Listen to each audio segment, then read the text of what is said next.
यदि मान लीजिए गोत्र प्रवर बिना भी हम आचरण कर लेते, कहीं से पुस्तक उठा दी और उस पर जो है करने लग गए, क्या यह उचित है या अनुचित है, यह भी विचार करना चाहिए।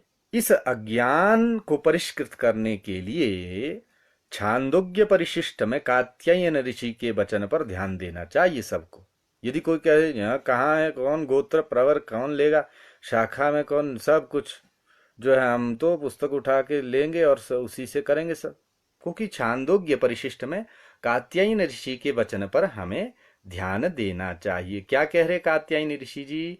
कह रहे कि अक्रिया त्रिविधा प्रोक्ता विद्वद्भि कर्मकारिणाम अक्रिया च परोक्ता च तृतीया च यथा क्रिया।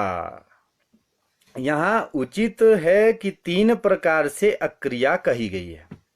प्रथम तो कुछ भी ना करना, और दूसरे की वेद शाखा के अनुसार कर्म करना। एक तो प्रथम तो उसको पता ही नहीं गोत्र प्रवर क्या है, कहीं से भी पुस्तक उठा करके जो है उस पर जो है कर्म करता ही नहीं है, प्रथम स्थिति यह रहती है, क्रिया कुछ नहीं करेगा।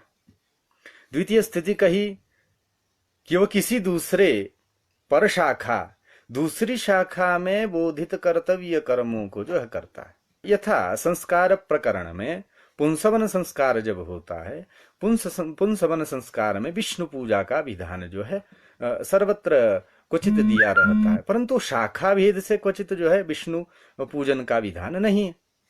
शुक्ल यजुर्वेद में विष्णु पूजन का विधान नहीं। इस प्रकार से पर शाखा का जो है कर्तव्य आचार प्रचार करने से, आचार पर चलने से क्या होगा, वह भी एक प्रकार की अक्रिया है, यह भी उचित नहीं होती। और तीसरी अनुचित या अशास्त्रीय इस प्रकार से, और तीसरी क्या होती है, अनुचित होती है, अशास्त्रीय होती है, जो शास्त्र बोधित नहीं है, शास्त्र प्रतिपादित नहीं है, शास्त्रोक्त नहीं है, शास्त्र किसी भी शास्त्र में उसका जो है कहीं पर भी विधान नहीं हुआ, ऐसी उस जो है क्रिया को करना, यह तीसरी अक्रिया भी आ जाती है। तो इन 3 प्रकार की कात्यायन ऋषि के ही विषय से हम जो है इस विषय को कह रहे हैं।